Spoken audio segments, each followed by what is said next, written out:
Quem é que já não se irritou com políticos que gastam mal o dinheiro dos nossos impostos? Mas quantos de nós fazemos algo de concreto para mudar isso? Você vai conhecer agora brasileiros que partiram para a ação. Para dar de comer à família, Daniele rala muito, a semana inteirinha tosando o cachorro. Por isso é que ficou furiosa com essa história de político comer de graça. A gente não é obrigado a pagar café da manhã, almoço e janta. Ele já tem um salário bom para isso. Mais brava ainda ficou quando viu a foto do deputado estadual em quem ela votou num outdoor imenso. Foi em Campo Largo, no Paraná, onde ela mora. Ele fez promoção pessoal em cima disso, mas foi tudo com dinheiro público. O pavio dela encurtou mesmo quando alguém lhe disse que a ex-mulher do deputado Alexandre Guimarães arranjou uma boquinha no Detran. A gente não é escravo de político, o político é nosso empregado. Foi se informar se podia fazer algo e descobriu que podia sim. Para você entrar com uma ação popular só basta ter o título de eleitor e vontade, e não ter medo. Aí arregaçou as mangas. Também não pode chegar no judiciário para fazer fofocas, tem que ter prova. Aí, no dia que eu cheguei lá, ela chegou 11 horas da manhã para trabalhar. E você fotografou? Fotografei. A ação popular com foto e tudo deu certo. O juiz suspendeu a nomeação da ex-mulher do deputado. A gente acabou vendo que teve uma consequência prática e acabou empolgando a Daniele, né? E a gente foi para uma segunda ação, que foi a ação dos outdoors. E foi outra vitória, o juiz mandou retirar os outdoors. Aí ela se empolgou de vez, pediu todas as notas de despesas com alimentação do deputado. A lei de acesso à informação existe para isso, mas não quiseram dar. Você não pôde fazer cópia? Não, O que nem disseram? pagando. O que disseram? Que ninguém nunca tinha feito isso, eles não sabiam como lidar com a situação e que se eu quisesse era para levar um scanner de mão, mas eu não tenho, né, ou tirar foto de todas. Aí você tirou De foto com uma o celular? por uma. De celular, uma por uma. Quantas notas eram? Umas 3 mil. A gente chegou lá 8 horas da manhã, saímos de lá 4 horas da tarde fotografando as notas. A trabalheira rendeu outra ação. Daniele anexou notas como esta, em que aparece uma refeição às 4h49 da madrugada, supostamente em atividade parlamentar. E ainda estava com carimbo da Comissão de Tomada de Contas da Assembleia Legislativa do Paraná. O jantar às 4 horas da madrugada no centro de Curitiba condiz com a atividade parlamentar? Olha, a Comissão de Tomada de Contas não sabe que horas o parlamentar... Mas está na nota fiscal, na nota fiscal está lá o horário do jantar e o despesa. O deputado apresenta a nota fiscal, não sei que hora que ele jantou, não sei que hora que ele saiu, ele apresentou a nota. Está regulamentada pela resolução. Para você está valendo, então? Para nós está valendo. Mas, enquanto a ação não chega ao final, a Justiça mandou bloquear os bens do presidente da Comissão de Tomada de Contas, que aprovou as notas, e também os bens do deputado Alexandre Guimarães, até o valor total das despesas, R$ 47.940,12. O Fantástico procurou por ele no gabinete, mas foi um assessor que nos recebeu. E ele não realmente não. O posicionamento final é que ele prefere não falar, a não ser a nota, né? Tá bom. Em nota, o deputado diz que a ação de Daniele é fraudulenta e que vai processá-la. Ele foi à tribuna protestar. As informações obtidas do portal da Transparência da Assembleia foram adulteradas. Isso é crime. Isso é fraude. Quanto a essa guria, eu já tenho um BO, eu já tenho ação contra danos morais. Quando a gente percebeu que o deputado começou, ao invés de se redimir, começou a entrar com processos contra ela, retalhando, atacando, pedimos em juízo para figurar no polo da demanda. Então nós entramos na briga junto. Você foi o maior incentivo, né? O Cir Carvalho vir até aqui conversar comigo, nossa, Cir Carvalho. Porque eu não sabia que ia dar tanta repercussão assim. O homem que veio oferecer ajuda a Daniele já recebeu 22 ameaças de morte. Cir Carvalho é a única cara conhecida da equipe secreta de uma ONG, o Vigilantes da Gestão. Nós temos mais de 100 pessoas trabalhando no Vigilantes e não temos ninguém. Porque exatamente esse é o nosso segredo. Nós temos que ser virtuais, nós temos que ser invisíveis. A única pessoa que aparece efetivamente e que dá a cara para a sociedade conhecer sou eu, porque por uma questão de proteção das pessoas.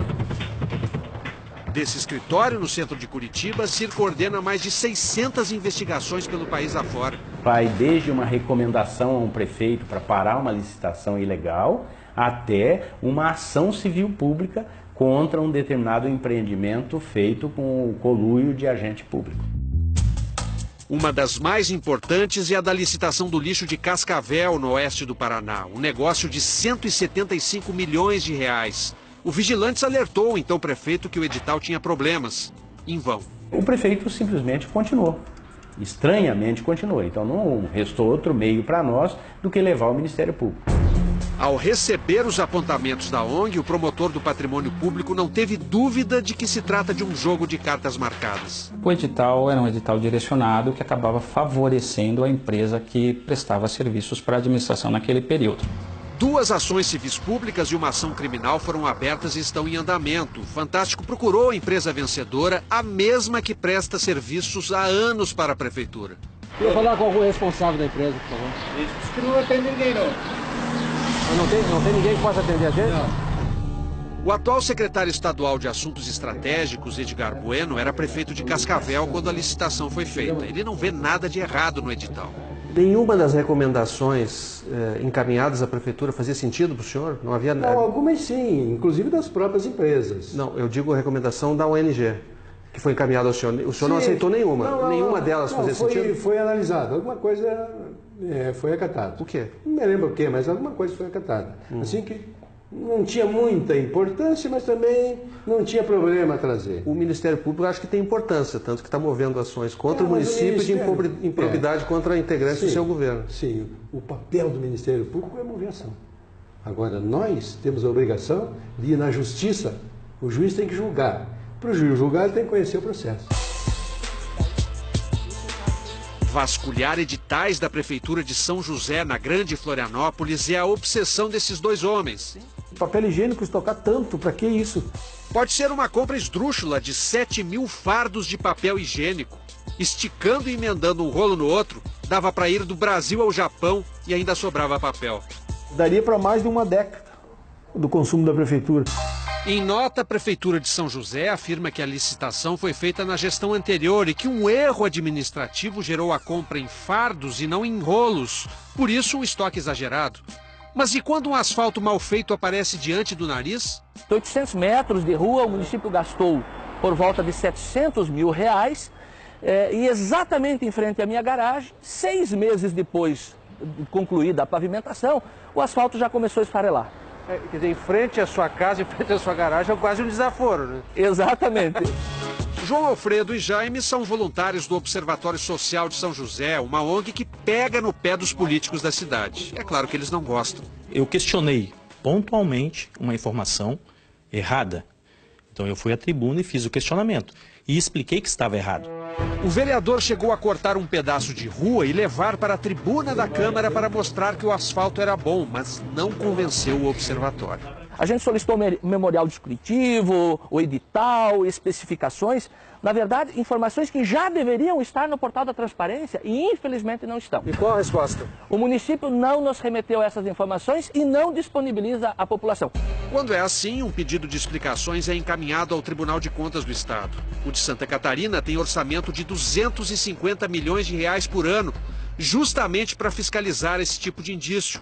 Mas nem o procurador do Ministério Público, que trabalha dentro do tribunal, acredita na eficácia dele.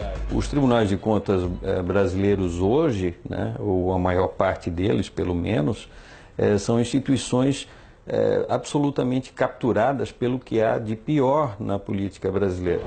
Para ele, iniciativas da sociedade civil, sejam individuais ou de ONGs como o Observatório de São José, é que podem virar o jogo contra a corrupção. Em 20 anos de atividade pública, de controle público, né, é a primeira novidade realmente alvissareira que eu enxergo, né, surgindo no horizonte do controle público. Desde que foi criado, o Observatório de São José já conseguiu evitar que um bom dinheiro fosse para o ralo. No primeiro ano que o Observatório foi criado, em 2011, foram R$ 3.300 que foram economizados, né? E nesse último ano passou de 10 milhões de reais. Parte do mérito dessas iniciativas é não desprezar pequenas quantias. Sendo dinheiro público, qualquer centavo deve ser rigorosamente controlado. Teoricamente, você mesmo pode fiscalizar as despesas com alimentação do seu deputado federal, por exemplo, disponíveis no portal de transparência aqui da Câmara dos Deputados. Mas tente fazer isso sozinho. Está tudo codificado, separado em links diferentes, é uma gincana para achar. A Câmara diz pra gente que eles recebem em média 1.500 reembolsos por dia. Isso para uma pessoa fazer é um trabalho inimaginável. Se uma pessoa não consegue, quem o faria? Desenvolvemos um robô para fazer esse trabalho. Isso mesmo, um robô, mas não daqueles que a gente conhece. Ele não é um robô físico, ele não tem uma sala, ele é um robô, uma tela de computador com um sistema rodando, hiper inteligente, hiper focado, então ele consegue fazer o trabalho muito rápido. O robô foi criado por um grupo de jovens que é a cara do controle social do século XXI. Alguns deles só se conhecem pela internet e botaram um nome romântico no projeto. A Operação Serenata de Amor é a nossa serenata de amor para o país. É uma inteligência artificial, ele puxa os dados da Câmara e a gente ensinou ele a analisar esses dados da Câmara.